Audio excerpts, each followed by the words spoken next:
उदयमान उद्यमीको अर्को एपिसोडमा म स्वागत गर्न चाहन्छु। नयाँ सोच र नयाँ लक्ष्यको साथमा हामी आएका छौँ। आज पनि उद्यमीकै कथा लिएर हामी आउँछौँ र आज हाम्रो साथमा हुनुहुन्छ को फाउन्डर अफ खल्ती। हामी उहाँलाई स्वागत गर्न चाहन्छौँ। Amit sir, welcome to the show. नमस्ते, धन्यवाद सञ्जयजी। Sir, it's a pleasure to have you with us. Thank you very much. आज आफ्नो टाइम निकालेर चाहिँ हाम्रो साथमा आइदिनु भएको छ। सर्वप्रथम सुरुवात गरौँ। I want to start off by, I'm sure everybody has asked you the question. I'm going to ask you the same question. तपाईको खल्तीमा चाहिँ के छ त अहिले? यसो हेर्नुस् त। मेरो खल्तीमा मोबाइल छ र त्यो मोबाइलमा चाहिँ खल्ती छ। त्यो मोबाइलमा चाहिँ खल्ती छ हैन त? मेरो मोबाइलमा पनि खल्ती चाहिँ अब मैले साच्चै भन्नु पर्दाखेरि चाहिँ Khalti is something that I use almost every day. आज बिहानको कुराबाट म सुरु गर्न चाहन्छु हैन। म कान्तिपुरसँग आबद्ध छु र बिहान चाहिँ हाम्रो एडमिन चिफले चाहिँ बाहिर हामी चिया पिउँदै थियौँ हैन। आज बिहानको कुरा हो। अनि उहाँले चाहिँ हाम्रो एकजना भाइलाई बोलाएर चाहिँ 100 रुपैयाँको रिचार्ज कार्ड ल्याइदेऊ न भनेर चाहिँ उहाँले दिनुभयो हैन, 100 रुपैयाँ त्यो भाइलाई। अनि मैले हैन यता हो भनेर चाहिँ त्यो 100 रुपैयाँ चाहिँ मैले त्यो भाइसँग लिएर चाहिँ हैन आफ्नो गोजीमा राखेँ, अर्को गोजीबाट आफ्नो मोबाइल निकालेँ र खल्तीबाट चाहिँ मैले 100 रुपैयाँ चाहिँ आफ्नो एडमिन चिफलाई पठाइदिएँ त्यो रिचार्ज कार्ड गर्न रिचार्ज गर्नको लागि हैन। So first of all thank you very much for providing that service भनेर चाहिँ म सुरु गर्न चाहन्छु। Our pleasure Sanjay ji. Mobile wallet भनेको मैले अलिअलि बुझेको छु हैन। पेमेन्ट गेटवे के हो भनेर मैले अलिकति बुझेको छु। हाम्रो भ्युअर्सहरूलाई बताइदिनुस् न, what exactly is mobile wallet? So यो चाहिँ एक किसिमको खाता नै हो हैन।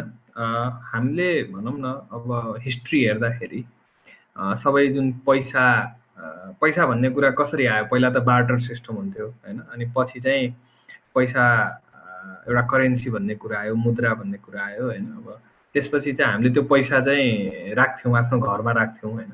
र घरमा चाहिँ राख्दा त्यसको सेक्युरिटी थिएन हैन, त्यहाँ चाहिँ अरू डर थियो। अनि एउटा संस्था खुल्यो ब्याङ्क हैन, जहाँ चाहिँ मान्छेले ट्रस्ट गरेर आफ्नो पैसा सुरक्षित रूपमा राखिदिन्थ्यो आफ्नो खाता खोलेर। र ब्याङ्कको मेन काम त हिसाब किताब मिलाइदिने हो। फर्स्ट काम त हिसाब किताब मिलाइदिने हो र ग्राहकलाई चाहिए बेला उसको पैसा उपलब्ध गराइदिने हो। र भोलि चाहिँ त्यो पैसालाई चाहिँ एउटा रेगुलेसनमा बसेर लगानी गरिदिएर लोन अरू उद्यमीहरूलाई लोन दिएर पैसा कमाइदिने ब्याङ्कको काम हैन। सो त्यसरी नै जुन ब्याङ्कले यो तपाईहरुको हिसाब किताब मेन्टेन गरिदिन्छ नि हैन। तर त्यसको लागि हामी ब्याङ्क जानुपर्छ र ब्याङ्क खुलेको बेला मात्र जान पाइयो, बिदाको दिन जान पाइएन अथवा बेलुका जान पाइएन हैन। र त्यसका केही लिमिटेसन्सहरु छ। त्यही प्रसंगमा चाहिँ जसरी विदेशतिर हेर्नुहुन्छ भने कति ब्याङ्कहरुले अब शाखा खोल्नै बन्द गरिसके हैन। र कति ब्याङ्कले एटीएम मसिन राख्नै बन्द गरिसके हैन। सो यो भनेको कस्तो भन्दाखेरि तपाईको अनलाइन खोल्न मिल्ने खाता छ र मोबाइल खाता सर मान्नु भयो हुन्छ हैन। अनि हामी चाहिँ जसरी एउटा फेसबुक अकाउन्ट खोल्छौं, जीमेल अकाउन्ट खोल्छौं, त्यसरी नै खल्ती पनि भनौं एउटा एप सर मान्नु सक्नुहुन्छ। अनि डाउनलोड गरेर तपाई आफ्नो मोबाइल नम्बरको आधारमा त्यहाँ एउटा खाता खोल्न सक्नुहुन्छ। र खाता खोलिसकेपछि किनकि यो एउटा फाइनान्शियल ट्रान्ज्याक्सनसँग रिलेटेड कुरा भएको हुनाले त्यहाँ कुनै एउटा तरिकाले हामी पैसा हाल्छौं। त्यो पैसा हाल्नलाई विभिन्न तरिकाहरू छन्। तपाई आफ्नो ब्याङ्क खाताबाट पनि ट्रान्सफर गर्न पाउनुहुन्छ, अर्को साथीलाई ल मेरो खातामा पैसा पठाइदे भनेर पनि भन्न सक्नुहुन्छ, अथवा नजिक गएर कुनै रेमिटेन्स सिटी एक्सप्रेस अथवा कुनै रेमिटेन्स कम्पनीमा गएर ल मेरो फलानो खल्तीमा पैसा हाल्दिनुस् भन्ने पाइयो। यस्ता विभिन्न माध्यमबाट जस ब्याङ्कमा हामीले खाता खोलेपछि कुनै तरिकाबाट पैसा हाल्नु पर्यो भने जस्तै यो खल्तीमा पनि खाता खोलेपछि कुनै तरिकाबाट पैसा हाल्ने हो। र पैसा हालिसकेपछि अब चाहिँ तपाई त्यो पैसाबाट पेमेन्टहरु पनि गर्न पाइयो, अर्कालाई पनि पठाउन पाइयो, आफुलाई चाहिने सुविधाहरु पनि लिन पाइयो। र जतिखेर पनि भनौं न त्यसको लागि ब्याङ्क कतिखेर खुल्छ कतिखेर बन्द हुन्छ भनेर तपाई कुर्नु परेन हैन। सो यो वालेट भनेको हैन, वालेटको मिनिङ चाहिँ पर्स भन्छौं नि हामी हैन। सो हामीले आफ्नो पर्समा चाहिँ क्याश राख्छौं, कार्ड राख्छौं हैन। त्यही कुरालाई चाहिँ एउटा डिजिटल फर्ममा मोबाइल खातालाई चाहिँ डिजिटल वालेट भनिन्छ। अब एउटा म यसमा झट्ट मलाई याद आएको कुरा चाहिँ म भनिहाल्छु हैन। 2013 मा चाहिँ अमेरिकामा हुँदाखेरि चाहिँ एउटा अचम्मको कुरा के भएको थियो म शेयर गरिहाल्न चाहन्छु हैन। मेरो साथीसँग जोसँग चाहिँ म गाडीमा थिएँ हैन, उहाँसँग चाहिँ केही पैसा थियो, केही डलर थियो हैन। उहाँसँग चाहिँ लगभग होला 300-400 500 कति थियो डलर, मैले बिर्सेँ अहिले। उहाँले चाहिँ गाडीमा चाहिँ ब्याङ्कको नजिकै जानुभयो र उहाँले गाडी पार्क गर्नुभयो होइन। अनि एउटा अचम्मको कुरा के भयो भने चाहिँ उहाँले चाहिँ यस्तो बिर्को जस्तो एउटा खोल्नुभयो, बिर्कोमा उहाँले पैसा पनि राखिदिनु भयो, एउटा रिसिट जस्तो पनि त्यही बिर्कोमा आयो होइन। उहाँले त्यो गाडीभित्रै छौँ हामी होइन, उहाँले भर्नुभयो त्यो रिसिट राखिदिनु भयो, हामीले त्यो बिर्को बन्द गऱ्यौँ होइन। अनि त्यो बिर्को फेरि कता हरायो त्यो बिर्को, फेरि बिर्को फर्केर आयो र निकाल्दाखेरि त्यो भरेर आइसकेको थियो होइन। सो त्यसको मतलब चाहिँ गाडीबाट हामी ओर्लिनु पनि परेन। यो 2013 को कुरा थियो। यो ब्याङ्किङ सिस्टम अमेरिकाको ब्याङ्किङ सिस्टमको कुरा गर्दैछु म। सो अहिले आएर चाहिँ 2020 मा आएर चाहिँ अब गोजीमै चाहिँ हामीले चाहिँ पैसा राख्न सक्छौँ, त्यसको मतलब होइन त इलेक्ट्रोनिकली। हो हो त्यही नै हो होइन। र कस्तो हुन्छ भने अहिले चाहिँ तपाईँले नेपालको सिनारियो हेर्नुहुन्छ भने टोटल कारोबारको 3% मात्र डिजिटल भएको छ, 97% चाहिँ अझै पनि क्यासमा कारोबार हुन्छ। र त्यो 3% मा धेरै जसो चाहिँ त्यही मोबाइल रिचार्ज, इन्टरनेट पेमेन्ट, बिजुली बिलको पेमेन्ट, टिभीको पेमेन्ट भनेको युटिलिटी पेमेन्ट्सहरू छन्। आइम सो सरी, म क्विकली सोधिहाल्छु यसमा, यो 3% चाहिँ ब्याङ्कको एपहरू पनि हो कि मोबाइल वालेट मात्रको कुरा गर्दैछौँ हामी? ब्याङ्कको मोबाइल वालेट, ब्याङ्क एप र कार्ड पनि, जुन हाम्रो भिजा डेबिट कार्डहरू छ त्यो सबै जोडेर अहिले बढ्यो होला। यो पेन्डेमिकमा अभियसली त्यो 5-6% भयो होला, तर टोटल कारोबारको है फेरि एउटा हाम्रो भनौँ न नेपालभरिमा जति कारोबार हुन्छ त्यसको 3 to 5% चाहिँ डिजिटल भएको छ मात्र। किन अरू कुरा डिजिटल भएन त भन्दाखेरि त्यो चाहिँ वालेट बनाएर मात्र डिजिटल हुँदैन होइन। वालेट भनेको त एउटा भुक्तानी गर्ने माध्यम हो, हामी भनेको एउटा लाइसेन्स भुक्तानी सेवा प्रदायक हो। तर जे कुराको भुक्तानी गर्नु छ त्यो कुरा पनि डिजिटाइज हुनु पर्यो, त्यसको पनि बिलिङ सिस्टम अनलाइन हुनु पर्यो होइन। जस्तै तपाईँको चाहना के हुन्छ भने मानव त्यो पार्किङ पनि होइन, जस्तै तपाईँ 2013 को कुरा गर्नुभयो, एउटा बट्टा आयो, बट्टामा खोलेर तपाईँले लेख्नु पर्यो, भर्नु पर्यो, दिनु पर्यो होइन। अहिले 2020 मा जानुभयो भने त्यो बट्टा सट्टा पनि आउँदैन, तपाईँ पार्किङ गर्नुहुन्छ, तपाईँको खाताबाट आफै पैसा काटिन्छ होइन। त्यो तपाईँले म्यानुअल काम केही पनि गर्नु पर्दैन। त्यो कसरी सम्भव भयो त? त्यो सम्भव हुनलाई त्यहाँ एउटा प्लेयर मात्र भएर भएको होइन, त्यहाँ पार्किङ सिस्टम पनि टेक्नोलोजी हुनु पर्यो होइन। त्यो गाडीको प्लेटहरू डिटेक्ट गर्न सक्ने, इमेज प्रोसेसिङ गर्न सक्ने होइन। र त्यो मान्छेको पनि एउटा जुन हाम्रो यहाँ नेसनल आइडी बनाउने कुरो छ, त्यहाँ सोसल सेक्युरिटी नम्बर लगायतका कुराहरू हुन्छन्, त्यो आइडेन्टिफाई गर्ने सिस्टम पनि हुनु पर्यो होइन। त्यसपछि उसको क्रेडिट कार्ड, डेबिट कार्ड अथवा उसको ब्याङ्कसँग जोडिएको एकाउन्टबाट त्यो पैसा काटेर अनि त्यो पार्किङ कम्पनीको खातामा गएर त्यसको रिसिप्ट, पेमेन्ट कन्फर्मेसन, यो सबै कुरा रियल टाइममा हुनलाई त्यहाँ 6-7 वटा सिस्टमले काम गर्नु पर्यो एक आपससँग। त्यो 6-7 वटा सिस्टम त बनेको हुनु पर्यो नि त होइन। सो हामीले भविष्यमा सुरुमा अहिले मोबाइल खाता बनायौँ, मोबाइल खाता बनाएपछि जुन हाम्रो दैनिकी मोबाइल रिचार्ज गर्ने, बिजुली बिल तिर्ने, इन्टरनेट बिल तिर्ने, टिभी बिल तिर्ने अथवा ब्याङ्किङ कारोबार भनौँ न, कसैलाई ब्याङ्कमा पैसा पठाउने, यी कारोबारहरू चाहिँ अहिले नेपालमा डिजिटाइज भइसके एक लेभल होइन। जसले युज गर्छ, युज नगर्ने जमात पनि ठुलो छ होइन। तर यी बाहेकका कारोबार पनि डिजिटाइज गर्नलाई त अब कुनै एउटै कम्पनीले मात्र सक्दैन होइन। त्यहाँ एउटा इकोसिस्टमको डेभलपमेन्ट गर्नुपर्छ, किनकि हामी सबैजनाको लडाइँ चाहिँ क्याससँग छ। र त्यो इकोसिस्टम डेभलप गर्नलाई चाहिँ हामी अब चाहिँ होइन, लाइक यो लकडाउनले पनि अलिकति माइन्डसेट चाहिँ चेन्ज गर्यो। डिजिटल चाहिने रहेछ है, डिजिटलमा जानुपर्ने रहेछ है, जुन कुरा लग्जरी थियो त्यसलाई निड बनाइदियो होइन। मलाई लाग्छ कि अब हामी त्यस्ता कुराहरूमा काम गरेर चाहिँ बल्ल जुन हाम्रो तपाईँको हाम्रो सबैको एउटा डिजिटल नेपालको जुन सपना छ त्यो बाटोमा चाहिँ हामी बल्ल अब हिँड्न पाउँछौँ होला। र जुन तपाईँले 2013 मा अनुभव गर्नुभयो होइन, ती दिनहरू नेपालमा पनि आउँछन्। कुराकानी थोरै गरौँ। हजुरले सुरुवात गर्नुभएको थियो, let's talk a little bit history about you and the company as well. Khalti सुरुवात भन्दा अगाडि चाहिँ स्प्यारो एसएमएस, हामी सबैजनालाई कतै न कतैबाट चाहिँ स्प्यारो एसएमएस दिमागमा याद छ, अथवा त्यो स्प्यारोको त्यो पिक्चर चाहिँ, त्यो लोगो चाहिँ याद छ होइन। थोरै स्प्यारो एसएमएसको बारेमा बताइदिनुहोस् न। हजुर, ओके। सो म कम्पनीको पुरै ब्याकग्राउन्ड नैबाट स्टार्ट गर्छु होइन। यो कम्पनी चाहिँ अहिले हामी 4 जना पार्टनरहरू छौँ, 4 जना हामी सँगै इन्जिनियरिङ पढ्यौँ अनि सँगै पढेर हामी भनौँ न साथी हुनुहुन्छ, पहिलादेखि नै साथी हुनुहुन्छ? पहिलादेखि नै साथी छौँ, हामी सँगै पढ्यौँ। म चाहिँ अर्को कलेजमा थिएँ, अरू साथीहरू चाहिँ सबै पुल्चोक क्याम्पसमा हुनुहुन्थ्यो र हामी एउटै ब्याच हो होइन। अनि उहाँहरूले कम्पनी चाहिँ 2007 मा दर्ता गर्नु भएको। हजुर, त्यो चाहिँ उहाँहरू इन्जिनियरिङ पढ्ने बेला 3rd इयरमै दर्ता गर्नुभयो। अनि त्यतिखेर चाहिँ एउटा काम थियो CDMA को बिलिङको काम, त्यो गरेर त्यो बिलिङ गर्नलाई चाहिँ कम्पनी दर्ता भएको थियो। अनि मैले चाहिँ 2009 मा चाहिँ इन्जिनियरिङ सकेपछि चाहिँ मैले त्यहाँ जोइन गरेँ। जानकी टेक्नोलोजी हो संस्थाको नाम। अनि 2009 मा जोइन गरेपछि 2010 मा हामीले स्प्यारो SMS भनेर एउटा SMS सर्भिस हो हैन, त्यो हामीले लन्च गर्यौं। कुनै पोर्टल्सहरु चाहिँ त्यतिखेर SMS चाहिँ धेरैमा युज हुन्थ्यो। जस्तै अब मलाई अहिलेसम्म याद छ हाम्रोमा पनि स्प्यारो SMS बाटै चाहिँ धेरैजना लिसनरहरूले चाहिँ SMS पठाउनु हुन्थ्यो। हो। सो हामीले लन्च गर्ने बेला चाहिँ हामी नयाँ थिएनौँ, हेर्नुस् पहिलादेखि पनि थिए एसएमएसहरु, तर हाम्रो फरक के थियो भने हामी डेडिकेटेडली एसएमएस मात्र गर्यौं। अरूको लागि चाहिँ एसएमएस एउटा साइड बिजनेस थियो हैन, भनौं न म वेबसाइट बनाउने कम्पनी हो तर एसएमएस पनि दिन्छु है, अथवा म बैंकको सफ्टवेयर बनाउने कम्पनी हो तर एसएमएस पनि दिन्छु भनेपछि त्यो इनोभेसन त्यो फोकस थिएन। हामीले चाहिँ सब काम बन्द गरेर राम्रो प्रोडक्ट बनाउने एसएमएस मात्र गर्ने भनेर हामी डेडिकेटेडली लाग्यौं र आजको दिनमा चाहिँ स्प्यारो एसएमएस चाहिँ नेपालको लिडिङ एसएमएस सर्भिस प्रोभाइडर हो हैन। सो त्यसरी 2010 मा स्टार्ट गर्यौं अनि 8-9 वर्ष डेडिकेटेडली एसएमएस मा काम गरिसकेपछि हामीले गाउँ-गाउँमा मिलियन्स अफ एसएमएस हामीले सर्भ गरेका छौं र राम्रो सर्भिसहरु जस्तै एसएलसी रिजल्ट होला अथवा विदेश जाने माइग्रेन्ट वर्करले आफ्नो लेबर पर्मिट हेर्ने सर्भिस होला अथवा भूकम्पको बेला गुगल पर्सन फाइन्डर देखि लिएर हैन, अथवा एउटा कालीमाटी तरकारी बजारको प्राइस हेर्ने देखि लिएर लगायतका थुप्रै सर्भिसेसहरु स्प्यारो एसएमएसले सर्भ गर्यो र एक्सेस टु इन्फर्मेसनमा चाहिँ हामीले मजाले काम गर्यौं।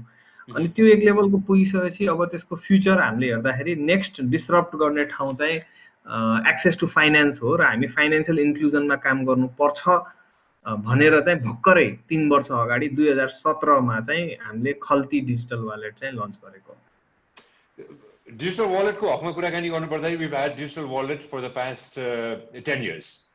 हजुर नेपालमा कुराकानी गर्नुपर्दाखेरि यो कुरो नौलो चाहिँ थिएन, तर धेरैजनालाई चाहिँ थाहा पनि थिएन किनभने मोस्ट प्रोबब्ली हामीसँग स्मार्टफोनको एक्सेस थिएन, धेरैजनासँग स्मार्टफोनको एक्सेस थिएन, सँगसँगै चाहिँ धेरैजनाको ब्याङ्क अकाउन्ट पनि थिएन होला। यो दुईटा कुरा चाहिँ ह्यान्ड इन ह्यान्ड आउँछ हैन त डिजिटल वालेटको हकमा कुराकानी, मोबाइल वालेटको कुराकानी गर्नुपर्दाखेरि। त्यति मात्र होइन, अरु कुरा पनि के आउँछ भने इन्टरनेटको कस्ट, इन्टरनेटको पहुँच, डाटाको कस्ट हैन, त्यो थर्ड कुरा हो हैन। सो हामीले पनि त्यही हेर्यौं हैन, लाइक त्यहाँ ठुलो प्लेयरहरु 10 वर्ष पुरानो प्लेयरहरु पहिलेदेखि थिए र भविष्यमा अझै ठुलो प्लेयरहरु हैन, भोलि भनौं न टेलिकमहरु अथवा बैंकहरु, रेमिटेन्सहरु अथवा विदेशी प्लेयरहरु हाम्रो नजिकै भनौं न इन्डियामा पेटीएमहरु छन्, चाइनामा अलिपेहरु छन्, जो पनि आउन सक्छ भन्ने चाहिँ हामीलाई थाहा थियो। तर पनि डेटा हेर्दाखेरि चाहिँ 3% मात्र डिजिटल भएको थियो हैन, र स्मार्टफोनको इम्पोर्ट बढिरहेको थियो हैन, 25% ले ग्रो भइरहेको थियो, इन्टरनेटको कस्ट घट्ने सम्भावनाहरु थियो, नयाँ टेलिकमहरु जसरी स्मार्ट टेलहरु आउँदाखेरि प्रतिस्पर्धा हुन बित्तिकै गुणस्तर बढ्छ र रेट घट्छ हैन। हामीले कन्ज्युमरलाई फाइदा हो, at the end of the day consumer always wins. Exactly. So भनौं न एनसेल जबसम्म आएको थिएन तबसम्म सिम कार्ड पाउनलाई जति खर्च गर्नु पर्थ्यो र जति पैसा लाग्थ्यो, जति टाइम लाग्थ्यो हैन, एनसेल आएपछि त्यो प्रतिस्पर्धाले चाहिँ आजको दिनमा हामी नेपाल टेलिकमले पनि एक्ज्याक्टली छिटो गर्न थाल्यो, छिटो गर्न त्यो हुन्छ हैन। अनि कहिलेकाहीँ चाहिँ कस्तो हुन्छ भने कम्पिटिसन भएन भने चाहिँ स्लो पेस हुन्छ हैन। सो इभन हामी आएर चाहिँ हामीले मार्केटमा भएको अरु वालेटको लागि पनि क्याटलिस्टको काम चाहिँ गर्छौं के हैन। कहिलेकाहीँ अपोनेन्ट राम्रो भएन भने तपाईको ग्रोथ हुँदैन के हैन।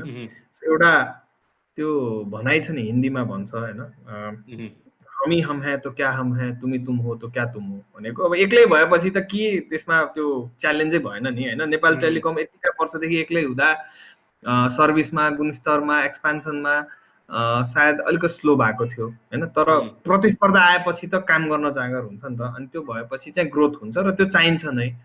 सो हामीले पनि त्यही हेरेर पुरानो 10 वर्ष पुरानो प्लेयर भए तापनि मार्केटमा स्कोप छ र हामी डेडिकेटेड, किनकि एसएमएसमा पनि ठ्याक्कै त्यही भएको थियो। एसएमएस हामीले लन्च गर्ने बेला मार्केटमा वर्षौं पुराना प्लेयरहरु पनि थिए र 80% मार्केट उनीहरुको थियो, तर हामी जब आएर डेडिकेटेडली फोकस भएर काम गर्यौं, सुरुको 4-5 वर्ष कसैले रिकग्नाइज गरेन हैन, तर त्यसपछि चाहिँ त्यो रिकग्निसन आउन थाल्यो के। सो खल्तीमा पनि हामीले भर्खर अब यो अहिले 3 वर्ष सकाएको छौँ होइन, अझै 1-2 वर्ष लाग्छ हामीलाई होइन, यसलाई डेडिकेटेडली दिनरात हामी अझै पनि काम गरि नै रहेछौँ। अनि मलाई लाग्छ त्यसपछि चाहिँ यो डिजिटल नेपालमा चाहिँ हामीले एउटा राम्रो लिप चाहिँ एज अ प्रडक्ट पनि लिन्छौँ र मिलियन्स अफ लाइफलाई इम्प्याक्ट पनि गर्छौँ भन्ने सोच छ हाम्रो। क्विक कुरा इन्टरनेसनल कुरा गर्न चाहन्छु म होइन, जस्तै अघि नै हामीले कुरा गऱ्यौँ, there is Alipay, of course there is Paytm होइन। अब दुईटा छिमेकी मुलुकको कुराकानी गर्नु पर्दाखेरि चाहिँ they are the biggest players in the world. So Alipay पनि छ, पेटिएम पनि छ। I'm sure Paytm has some kind of link with Alipay as well होइन। सँगसँगै चाहिँ अब हजुर Alipay owns 25% I think of Paytm. Alipay is their investor. अहिले आएर कुराकानी गर्नु पर्दाखेरि म नेपाली पनि थोरै जोडिहाल्न चाहन्छु होइन। जस्तै अब केही समय अगाडिको कुराकानी रहेको छ, सस्तो डिलमा चाहिँ फ्लिपकार्ट पनि आइपुगेको छ होइन, फ्लिपकार्ट आबद्ध भएको छ होइन। सो खल्तीको हकमा पनि कुराकानी गर्नु पर्दाखेरि चाहिँ what is the future look like? हामीले अब हेर्नुहोस् एक्ज्याक्ट फ्युचर त एउटा प्रिडिक्ट मात्र गर्ने हो होइन। तपाईले बुझ्नुभयो नि?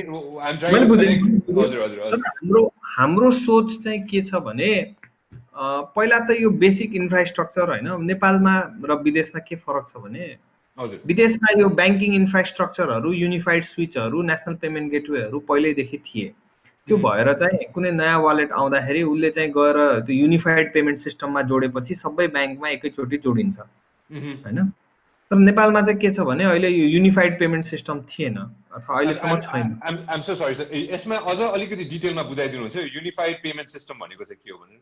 ओके, सो अहिले कस्तो हुन्छ भने जसरी इन्डियामा मानौँ कि पेटिएम थियो पहिलादेखि, पछि गुगल पे आयो। गुगल पेले गएर त्यहाँको हरेक ब्याङ्कसँग छुट्टै सम्झौता गरेर छुट्टै चाहिँ टेक्निकली इन्टिग्रेट गर्नु परेन क्या। इन्डियामा जुन सरकारले युपिआई भनेर एउटा सबै ब्याङ्कलाई जोडेर एक ठाउँमा स्विच ल्याइदिएको छ। सो गुगल पे चाहिँ गएर त्यहाँ जोडेपछि सबै ब्याङ्कमा लिङ्क भयो। हजुर, तर नेपालमा त्यो नभएको हुनाले नयाँ वालेट सबैलाई चाहिँ गएर एभ्री ब्याङ्कमा गएर एक एक गरी जोड्नु पर्छ र विगत 3 वर्ष इन्डिभिजुअली गएर चाहिँ ब्याङ्कसँग कुराकानी गर्नु पर्यो विथ एभ्री ब्याङ्क। हजुर, अनि त्यसमा के छ भने नेपालमा एउटा त ब्याङ्क पनि थुप्रै छन् होइन, एबी र सी प्लानहरू भन्ने पहिलो कुरो। दोस्रो कुरा ब्याङ्कको आफ्नै पनि च्यालेन्जेसहरू छन्। कतै आइटीको मान्छे कम छ, कतै आइटीको मान्छे छोडेर अर्को ब्याङ्कमा जान्छ, कतै चाहिँ दुईटा ब्याङ्कको मर्जरको कुरा चलिरहेको हुन्छ भने कहिले क्वार्टरली क्लोजिङ, कहिले इयरली क्लोजिङ, कहिले एएमएलको काम। सो ब्याङ्कको आफ्नै च्यालेन्जेस भएको हुनाले उहाँले अब मार्केटमा वालेट पनि थुप्रै आए। 14वटा त लाइसेन्स प्राप्तै छ, 40वटा जस्तो एलओआई लिइसके होइन। सो कोसँग इन्टिग्रेट गर्ने भनेर ब्याङ्कहरूलाई पनि गाह्रो थियो र खल्तीलाई पनि भनौँ न लाइसेन्स नै पाउन, एलओआई त पाइसकेका थियौँ सुरुमै, एलओए पाउन चाहिँ टाइम लाग्यो। भर्खर लास्ट इयर मात्र पायौँ क्या हामीले। त्योभन्दा अगाडि पनि कति ब्याङ्क चाहिँ हामीसँग इन्टिग्रेट गर्न मानिरहनु भएको थिएन। सो हामीले नयाँ इनोभेटिभ सर्भिसहरूमा त कामै गर्न पाएको छैनौँ होइन। सो अहिलेसम्म पनि हामी ब्याङ्क जोड्दै बसेका छौँ।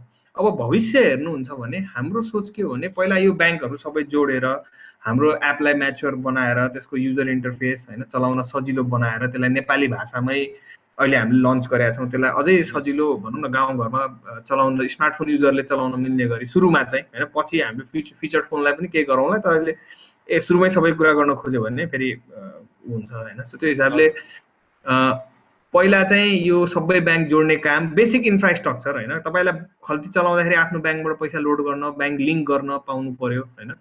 त्यो कामहरू हामी गर्छौँ र त्यसपछि चाहिँ हामी नयाँ नयाँ इनोभेटिभ सर्भिसेसहरू जुन त्यो 95% मार्केट डिजिटल भएको छैन नि, त्यसको लागि टेक्नोलोजी बनाइदिने इकोसिस्टम बनाउनमा चाहिँ हामी as a fintech company, financial technology company काम गर्छौँ। चाहे त्यो एडुकेसन सेक्टर होस्, हेल्थ होस्, इन्सुरेन्स होस्, ट्रान्सपोर्ट होस् होइन, ट्राभल होस्, टुरिज्म होस्, जुनसुकै सेक्टरमा जहाँ हामी सक्छौँ त्यहाँ हामी गरेर त्यो जुन 95% क्यासको बिजनेस छ त्यसलाई हामी ट्रान्सपेरेन्ट गरेर डिजिटलमा ल्यायौँ भने भोलि गभर्मेन्टलाई पनि बेनिफिट हो, ग्राहकलाई पनि बेनिफिट हो र हामीले लाखौँ करोडौँ रुपियाँ सरकारको बचाउँछौँ जुन कि पैसा छाप्नलाई लाग्छ अथवा एउटा ट्राभल गर्नलाई लाग्छ। एउटा बिजुली बिल तिर्नलाई भोलि नगरकोटको मान्छे भक्तपुर आउँछ भने उसको आधी दिन जान्छ, उसको गाडी भाडा जान्छ होइन। सो त्यो गरेर त्यसपछि हाम्रो गोल चाहिँ यसलाई एज अ नेपाली कम्पनी बनाएर, नेपाली हामीले खल्ती नाम राख्नमा पनि धेरै मेहनत गरेका छौँ होइन, किनकि we want it to be ठेट नेपाली वर्ड जसले चाहिँ भोलि हामी नेपाल बाहिर पनि यसलाई लाँदाखेरि यो नेपालको प्रडक्ट हो भनेर हामीले चिनाउन सकौँ। सो नेपालमा चाहिँ हामी यसलाई पब्लिक ओन्ड कम्पनी बनाउने चाहिँ हाम्रो उद्देश्य हो होइन। सो अबको 2-3 वर्षमा चाहिँ यसलाई डिजिटल लगेर आइपिओमा लाने हाम्रो प्लानिङ हो। हामीले विदेशी लगानी भन्दा पनि हाम्रो रोड म्याप चाहिँ त्यतातिर नै बढी इन्क्लाइन्ड छौँ हामी। र हामीले के देख्छौँ भने अब टेक्नोलोजी टिमले काम गर्ने भनेको फ्युचरलाई प्रिडिक्ट गर्ने हो होइन। सो अबको 5 वर्षपछि कसरी कारोबार हुन्छ, मान्छेले कसरी व्यापार गर्छ होला भन्ने एउटा भिजुअलाइज गर्नुहोस्, एउटा इमेजिन गर्नुहोस् होइन। त्यो इमेजिन गर्दाखेरि कहाँ कहाँ चाहिँ तपाईँले खल्तीको काम देख्नुहुन्छ एउटा सोच्नुहोस् होइन। सो हामीलाई लाग्छ कि यो लकडाउनले पनि हामीलाई त्यो भिजुअलाइज गर्न चाहिँ एउटा मद्दत गरेको छ होइन। हामीले आज बच्चाहरू घरै बसेर पढिरहेछन् होइन, हामीले घरै बसेर तरकारीहरू किनिरहेछौँ, घरै बसेर रिचार्ज गरिरहेछौँ र घरै बसेर आफ्नो कर तिर्नेदेखि लिएर सबै भुक्तानीहरू गरिरहेछौँ भने अबको 5 वर्षमा जुन कारोबारहरू डिजिटल जान्छ यही नै फ्युचर हो। र त्यो फ्युचरमा चाहिँ हामीले हरेक ठाउँमा चाहिँ खल्ती इन्टिग्रेट भएको र ग्राहकलाई चाहिँ राम्रो सर्भिस दिएको चाहिँ देख्न चाहन्छौँ र त्यही सपना लिएर चाहिँ हामी अगाडि बढिरहेछौँ। म अलिकति डिफरेन्ट कुरा चाहिँ थोरै गर्न चाहन्छु होइन। What is your take on bitcoin companies होइन। म बिटकोइन कम्पनीजको बारेमा चाहिँ किन आउँदैछु, क्रिप्टो करेन्सिजको बारेमा चाहिँ थोरै म हजुरलाई सोध्न चाहन्छु। What's your take on that. सँगसँगै चाहिँ फेसबुकको युजर बेस रहेको छ 2.7 बिलियन, इट इज 2.7 बिलियन होइन। फेसबुकले आफ्नै करेन्सी एक हिसाबले लिब्रा भनेर चाहिँ ल्याउने भनेर चाहिँ Facebook has already announced it होइन। फर्स्ट अफ अल क्रिप्टो करेन्सीको बारेमा थोरै कुराकानी गरौँ र यो लिब्राको बारेमा चाहिँ हजुरले के भन्न चाहनुहुन्छ? ओके, सो यस्तो हुन्छ हेर्नुहोस्, कति कुरा चाहिँ हामीलाई थाहा हुन्छ कि फ्युचर हो तर त्यो प्रेजेन्ट नहुन सक्छ क्या, बुझ्नुभयो नि होइन। अहिले नेपाललाई के चाहिएको छ अथवा अहिले नेपाललाई तुरन्तै के सल्भ गर्नुपर्ने छ त्यो एङ्गलबाट हेर्दाखेरि जसरी हामीलाई थाहा छ कि एआई, मसिन लर्निङ, यो भर्चुअल रियालिटी होइन, रोबोटिक्स र यो क्रिप्टो करेन्सी, ब्लकचेनहरू फ्युचर हो हामीलाई थाहा छ। तर अहिलेसम्म खल्तीले कुनै पनि ब्लकचेनमा काम गरेको छैन अनेस्टली होइन। तर हामीले किनकि पहिला बेस त भनौँ न ब्याङ्क जोड्ने काम र जुन भनौँ न एउटा एप चलाउँदाखेरि एप सजिलो हुने, सपोर्ट राम्रो हुने, पहिला त्यतातिर ध्यान दिनु पर्यो जस्तो लाग्छ हामीलाई। र त्यो गरिसकेपछि भोलि ब्लकचेनहरू जस्तो कुराको पनि नेपालमा युज हुन्छ। जस्तै एउटा युज मैले देखेको चाहिँ ब्लकचेनको युज कहाँ छ भने केवाइसी, सेन्ट्रलाइज्ड केवाइसी बनाउनु पर्यो भने जस्तै अहिले हामी हरेक ब्याङ्कमा जाँदा सबै ब्याङ्कमा फेरि छुट्टा छुट्टै केवाइसी भर्छौँ नि। एउटा ब्याङ्कमा भराएको छ फेरि अर्को ब्याङ्कमा पुरै केवाइसी भर्नुपर्छ होइन। त्यो सेन्ट्रलाइज्ड गभर्मेन्टले गरेको भए मैले एक ठाउँमा भराएको छु भने गभर्मेन्टसँग त्यो डेटा हुन्छ र अर्को ब्याङ्कमा चाहिँ त्यहीँबाट तान्न मिल्ने भएको भए त्यस्ता काममा ब्लकचेनहरूको काम हुन सक्छ। र हामी एज अ टेक्नोलोजी कम्पनी भविष्यमा त्यस्तो कुरामा R&D गर्छौँ र गर्छौँ होइन। अब बिटकोइनको सम्बन्धमा पर्सनली मलाई के लाग्छ भने लङ टर्म फ्युचर चाहिँ क्रिप्टो करेन्सी हो। Long term future, we're talking about 20-30 years from now. Technology अलि फास्ट मुभ हुन्छ, सो 20-30 इयर्स लाग्दैन होला, तर 10 वर्ष चाहिँ मिनिमम पनि लाग्छ। सो बेसिकली 10 वर्षपछि चाहिँ विल बी क्याशलेस। क्याशलेस नै नभनौँ, हेर्नुहोस् यस्तो छ अब अहिलेको डेटा हेर्दा सबैभन्दा हाइएस्ट क्याशलेस भनेको स्विडेन छ। स्विडेन वुड बी अराउन्ड 48% होइन। किनकि क्यासको सबभन्दा बेनिफिट चाहिँ के छ भने टच एन्ड फिल क्या, बुझ्नुभयो नि। जस्तै मेरो बुवालाई बिजुली बिल तिर्नु छ भने उहाँ जानुहुन्छ, 3-4 घन्टा लगाउनुहुन्छ, त्यहाँ लाइन लाग्नुहुन्छ, अनि त्यसपछि फर्किने बेला यसो तरकारी किनेर ल्याउनुहुन्छ र त्यो उहाँले तिरेको बिलको रिसिप्ट ल्याएर फाइलमा राख्नुहुन्छ र त्यो फाइलमा राखिसकेपछि उहाँलाई जुन सान्त्वना हुन्छ त्यसको रिप्लेसमेन्ट डिजिटलले गर्दैन। हेर्नुहोस् त्यो भनेको उहाँको लाइफस्टाइल हो। उहाँले 30 वर्षदेखि 40 वर्ष त्यसरी नै तिरिराख्नु भएको छ भने उहाँले त्यही रुचाउनुहुन्छ। तर नयाँ जेनेरेसनले चाहिँ त्यो गर्दैन। नयाँ जेनेरेसन चाहिँ मोबाइल जेनेरेसन हुन्छ होइन। सो फुल्ली क्यासलेस हुँदैन, हामी लेस क्यासतिर जान्छौँ। र अहिलेलाई चाहिँ राष्ट्रिय ब्याङ्कले नै यो क्रिप्टो करेन्सिज ब्यान गरेको छ, इलिगल बनाएको छ होइन। अब कति मान्छेले भन्नुहुन्छ होला यो इनोभेसनलाई किन रोकेको, यो त राष्ट्रिय ब्याङ्कको गलत कदम हो भनेर भन्नुहुन्छ होला होइन। तर मलाई पर्सनली है, अब यो एकदमै पर्सनल भ्यू हो, मलाई चाहिँ के लाग्छ भने जुन कुरोको डेप्थ थाहा छैन, जुन कुरोको भोलि प्रज र कन्स पनि हुन्छ नि त कति कुराको होइन, त्यसलाई चाहिँ कसरी अलाउ गर्ने सुरुमै होइन। त्यो बिस्तारै इभल्भ हुने हो नि त होइन। जुन हामी फेयर अफ अननोन भन्छौँ नि रेगुलेसनमा, जुन कुरो थाहा छैन त्यसलाई सुरुमै अलाउ गर्न गाह्रो कुरो हो होइन। सायद म पनि रेगुलेसनमा भएको भए त्यसलाई स्टडी नगरिकन त्यसलाई कसरी अलाउ गर्ने मैले जानकारी नलिकन अलाउ गर्दैन थियो होला। तर फ्युचरमा कति कुरा चाहिँ रोकिकन पनि रुक्दैन। जसरी अहिले हामीले नेपालबाट विदेश पैसा पठाउन गाह्रो इलिगल छ एक किसिमले होइन, किनकि हाम्रो फरेक्स डेफिसिट हाई छ। तर पनि नेपालबाट वर्षमा मेरो अनुमान चाहिँ 4 अर्बको फेसबुक विज्ञापन हुन्छ एभ्री इयर। 4 अर्ब रुपियाँ बराबरको फेसबुक विज्ञापन त्यो भइरहेछ नि त, अहिले पनि भइरहेछ। अहिले पनि भइरहेछ। नेपालमा चाहिँ 13 मिलियन जति युजर छन् फेसबुकका। फेसबुक, व्हाट्सएप, इन्स्टाग्राम गरेर 13 मिलियन युजरको वर्षमा फेसबुकले एउटा युजरबाट $3 कमाउँछ।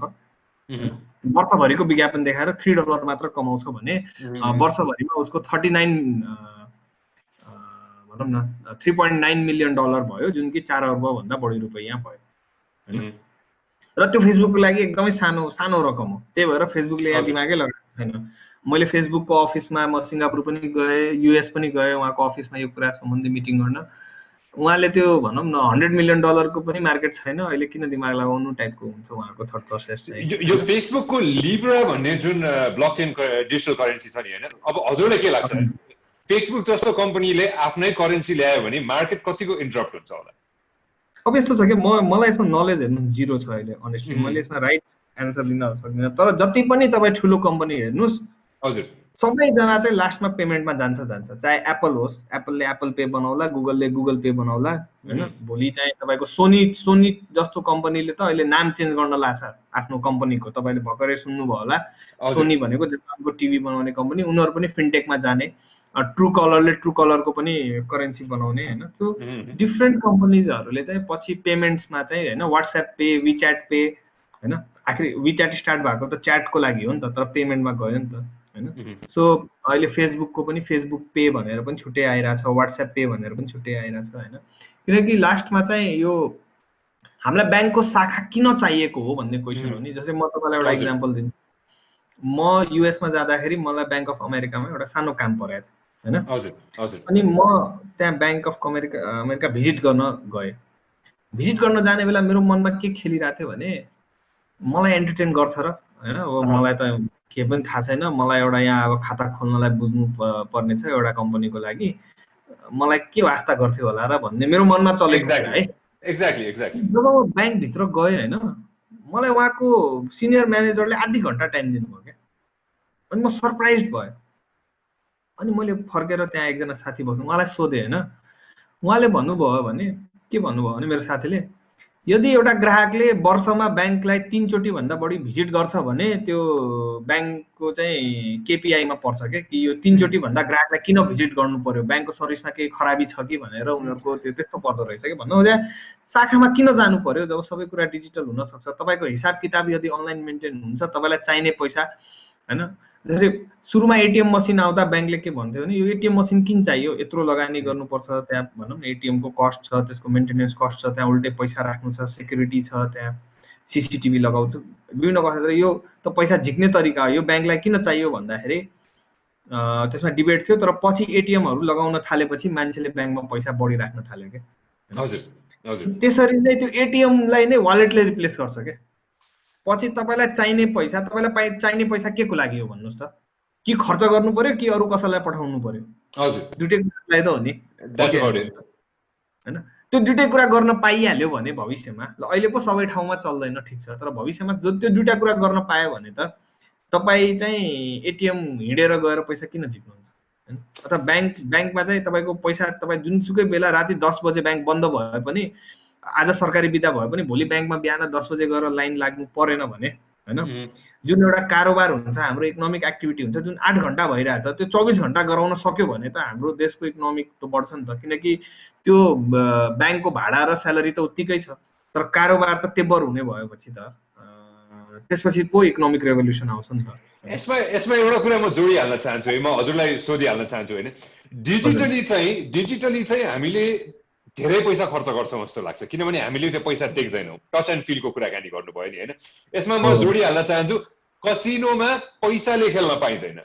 कसिनोमा त्यसै कारण त्यो चिप्स दिइन्छ सो द्याट त्यो चिप्सको भ्याल्यु हुँदैन, त्यो चिपमा लेखेको मात्र हुन्छ होइन।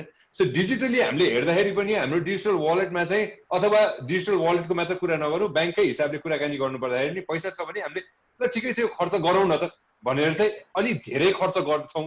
Is that true or is that false? I think regular साइकोलोजीले चाहिँ त्यही भन्छ, डिजिटल हुँदाखेरि आफ्नै आँखाबाट पैसा गएको देखिँदैन अनि बढी युज हुन्छ, तर कहिलेकाहीँ चाहिँ त्यसले समय बचाउँछ। अनि तपाईँ चाहिँ सबैभन्दा ठुलो तपाईँको एसेट भनेको त तपाईँको आफ्नो समय हो नि त होइन। तपाईँको समय जोगाउँछ र तपाईँलाई कति ठाउँमा डिजिटली पे गर्दा क्यासब्याक आउने अथवा अफरहरू पनि आइरहेको हुन्छ होइन। सो र हिसाब किताब मेन्टेन गर्न पनि, जसरी तपाईँको घरमा महिनामा कति पैसा रिचार्जमा जाँदो रहेछ होइन, कति पैसा चाहिँ तपाईँको बिजुली बिलमा जाँदो रहेछ, कति इन्टरनेटमा जाँदो रहेछ, कति चाहिँ यो ग्रोसरीमा जाँदो रहेछ, त्यो पनि पछि तपाईँलाई सबै डेटा हुन्छ भने ए मेरो कहाँ चाहिँ मैले घटाउनु पर्ने छ, कहाँ मिलाउनु पर्ने छ, मैले कसलाई कति दिएँ कति लिएँ, त्यो सबै कुरा चाहिँ तपाईँको डिजिटली हिस्ट्री बसेपछि रेकर्ड म्यानेजमेन्ट पनि पछि तपाईँलाई सजिलो हुन लाग्छ। अब खल्तीको थोरै कुराकानी गर्नु पर्दाखेरि चाहिँ राइट नाउ यो पेन्डेमिकको टाइममा चाहिँ होइन, अब ग्रोथको हिसाबले कुराकानी गर्नु पर्दाखेरि चाहिँ अहिले युजर्सको हकमा चाहिँ मैले सोध्न मिल्छ भने चाहिँ कति युजर्स हुनुहुन्छ? यसो छ, हाम्रो एन्ड्रोइडमा चाहिँ पेन्डेमिक अगाडि 6 लाख डाउनलोड थियो भने अहिले लगभग 12 लाख डाउनलोड पुगेको छ होइन। सो हामीले छोटो समयमा 3 वर्ष भयो नि त खल्ती लन्च भएको, 3 वर्षमा 1 मिलियन डाउनलोड क्रस गर्ने हामी भनौँ न पहिलो वालेट होला नेपालमा होइन। त्यति छोटो समयमा 10 लाख डाउनलोड क्रस गर्ने होइन।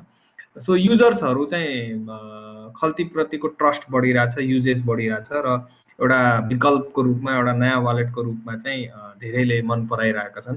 र हामी पनि हाम्रो एन्डमा जुन हाम्रोमा अहिले कमी कमजोरी छन्, ब्याङ्कहरू थप्नुपर्ने अथवा हाम्रो अरू चाहिँ एपलाई राम्रो बनाउनु पर्ने, नयाँ नयाँ सुविधा ल्याउनु पर्ने, त्यहाँ चाहिँ हामी काम गरिरहेछौँ र राम्रै रेस्पोन्स छ भनेर भन्छु म। हाम्रो भनौँ न जुन हिसाबको डाउनलोड छ, जुन हिसाबको चाहिँ ग्रोथ छ, त्यो चाहिँ सायद यो कोभिड नभएको भए हामीले त्यो माइन्डसेट चाहिँ कहिले पनि चेन्ज गर्न सक्दैन थियौँ होला होइन। जुन चाहिँ एउटा भनौँ न मोबाइल रिचार्ज अहिले पनि आजको डेटमा पनि तपाईँले एनसेल अथवा एनटिसीको डेटा मेरो अनुमान है होइन 60% भन्दा बढी चाहिँ आजको दिनमा पनि त्यो रिचार्ज कार्ड कोट्याएर नै रिचार्ज हुन्छ आज पनि अहिलेसम्म पनि होइन। त्यो भनेको त कस्तो भयो भने देशलाई पनि घाटा हो क्या, त्यो इन्भाइरोमेन्टलाई पनि घाटा हो कि त्यो रिचार्ज कार्डलाई सेक्योरली छाप्न, त्यसलाई ट्रान्सपोर्ट गर्न, त्यसलाई चाहिँ कोट्याएर रिचार्ज गर्न होइन। सो यदि हामी रिचार्ज कार्डलाई डिजिटलाइज गर्न सकेका छैनौँ, जबकि त्यो चाहिँ 60 देखि 70% अझै पनि अफलाइन हुन्छ भने अरू कुरा त गाह्रो कुरा हो नि। रिचार्ज त मान्छेलाई सबभन्दा सजिलो लाग्ने कुरा हो नि, बिजुली बिल अझै गाह्रो लाग्छ नि, फ्लाइट टिकट काट्न अझै गाह्रो लाग्छ नि मान्छेलाई आउँदैन होइन। सो अहिले त रिचार्ज पनि 70% भएको छैन, 70% क्यासमा हुन्छ भने, अफलाइन हुन्छ भने हामीले त अफलाइन टु अनलाइन लानलाई एकजना कम्पनीले मात्र सक्दैन। हामी यो सबैजना मिलेर चाहिँ यसलाई इकोसिस्टमलाई क्यासको अगेन्स्टमा चाहिँ हामीले ट्रस्ट बिल्ड गरेर फाइट गरेर चाहिँ डिजिटलाइज गर्ने एउटा अभियानमा चाहिँ लाग्नुपर्छ र मलाई लाग्छ यसले टर्कीमा चाहिँ एकदम राम्रो हेल्प गर्छ। किनकि हाम्रो इन्फ्रास्ट्रक्चर हेर्नुहोस् होइन, हाम्रो टोपोग्राफी हेर्नुहोस् होइन, हिमाल तराई पहाड सबै हेर्दाखेरि ब्याङ्कले शाखा खोल्न सक्दैन हिमाली वेगमा सबै ठाउँमा शाखा खोलेर त्यसको औचित्य रहँदैन क्या। किनकि त्यहाँ एउटा शाखा खोल्यो, अब त्यहाँ 100 जना मात्र पपुलेसन भएको ठाउँमा त शाखा खोलेर दिनभरि मान्छे राखेर अर्थ रहँदैन नि त। तर अहिलेको डेटा हेर्ने भने घर घरमा मोबाइल फोन पुगिसक्यो र बिस्तारै इन्टरनेट पनि पुग्दैछ होइन। त्यो भने यदि घर घरमा एक्सेस टु फाइनेन्स पुर्याउने हो भने यो डिजिटल वालेट बाहेक विकल्पै छैन क्या यसको। र हामी त्यही सपना बोकेरै सबैको खल्तीमा चाहिँ हामी खल्ती पुर्याउँछौँ भन्ने सोचबाट गभर्नमेन्टको साइडबाट सँगसँगै चाहिँ नेपाल राष्ट्र ब्याङ्कको साइडबाट चाहिँ के कुराहरू छ आइडिया चाहिँ अझ सजिलो हुन्थ्यो होला, not just to Khalti but to everybody? गभर्नमेन्टको साइडबाट अब यस्तो छ कि गभर्नमेन्टले जति कुरामा डिजिटल जानुपर्छ भन्नुहुन्छ नि होइन, त्यो नभनेर पहिला आफ्नो सबै निकायमा डिजिटल कम्पलसरी गर्नु पर्यो होइन। गभर्नमेन्टको सबै निकायमा डिजिटल पेमेन्ट कम्पलसरी गर्नु पर्यो र गभर्नमेन्टले नै हामी जस्तो स्टार्टअपलाई प्रोत्साहन गर्नु पर्यो। गभर्नमेन्ट जसरी हामीले कुनै पनि पेमेन्ट गरिदिँदाखेरि हामीलाई एउटा कस्ट छ, हामीले थुप्रै मान्छे राख्नुपर्ने हुन्छ, उहाँहरूको भनौँ न हामीले त्यो जब्स नेपालमा क्रिएट गरे पनि उहाँलाई हामीले तलब दिन त सक्नु पर्यो नि होइन।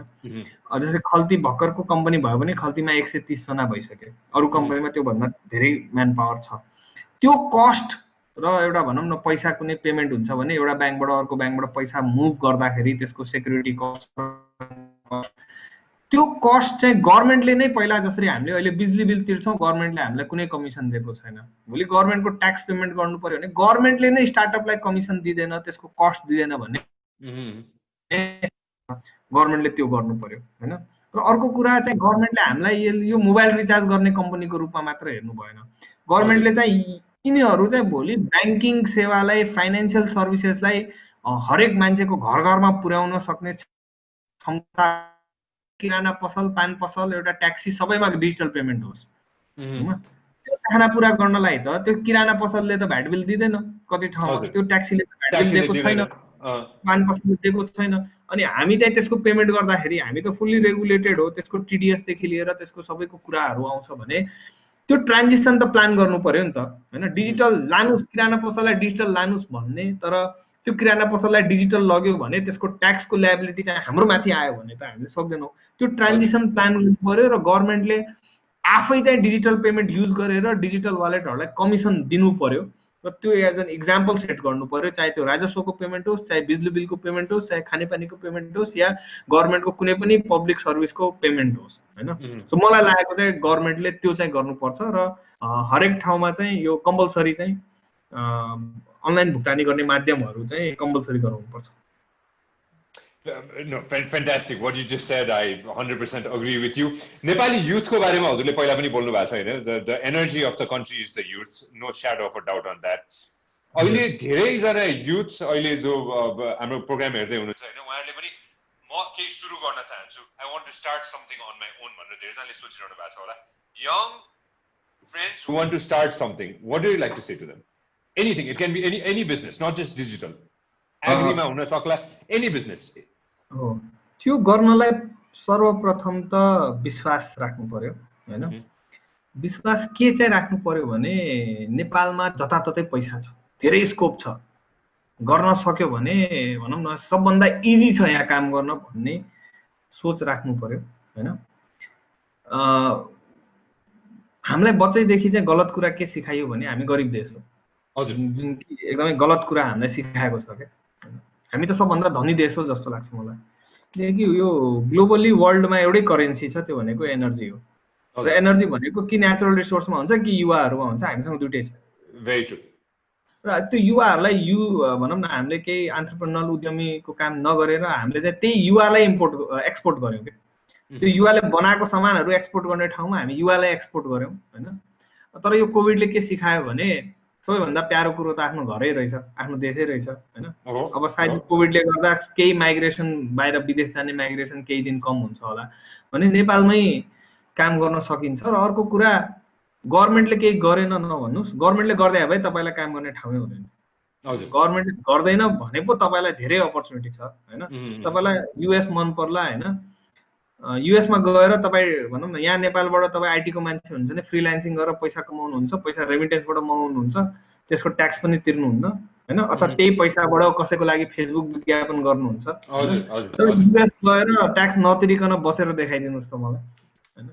हैन, अथवा तपाईलाई एउटा उद्यम गर्नु छ, एउटा मोमोको ठेला खोल्नु छ हैन, तपाईँ नेपालमा खोल्नु र युएस मा गएर खोलेर देखाउनु त हैन। यहाँ कति काम गर्न एकदम सजिलो छ यहाँ हैन। सो सरकार स्मार्ट नभएको हुनाले तपाईलाई धेरै अपर्च्युनिटी छ। हामी कहाँ त एन्टरप्रेन्योरले खोज्ने त प्रब्लम हो र हामी त प्रब्लमै प्रब्लम भएको देश भन्छौँ भने त हामी कहाँ अथाह अपर्च्युनिटी छ र यहाँ अथाह पैसा पनि छ हैन।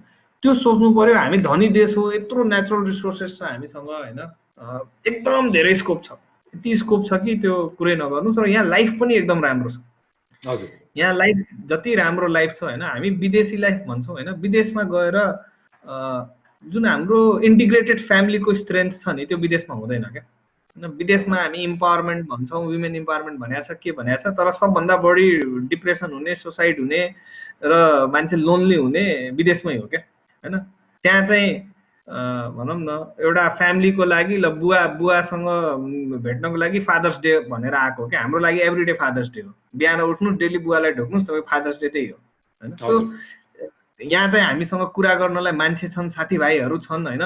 केही पर्यो भने हेर्ने मान्छे छ, तपाईँको लागि काम गरिदिने मान्छे छ। विदेशमा चाहिँ तपाईँलाई केही पर्यो भने तपाईँको इन्सुरेन्सले मात्र हेर्छ कि मान्छेले हेर्दैन। र तपाईँको एक्लोपन दूरी गर्नलाई चाहिँ त्यहाँ तपाईँले कुकुर र बिरालो पार्ने भए केही पनि तपाईँसँग विकल्प हुँदैन हैन।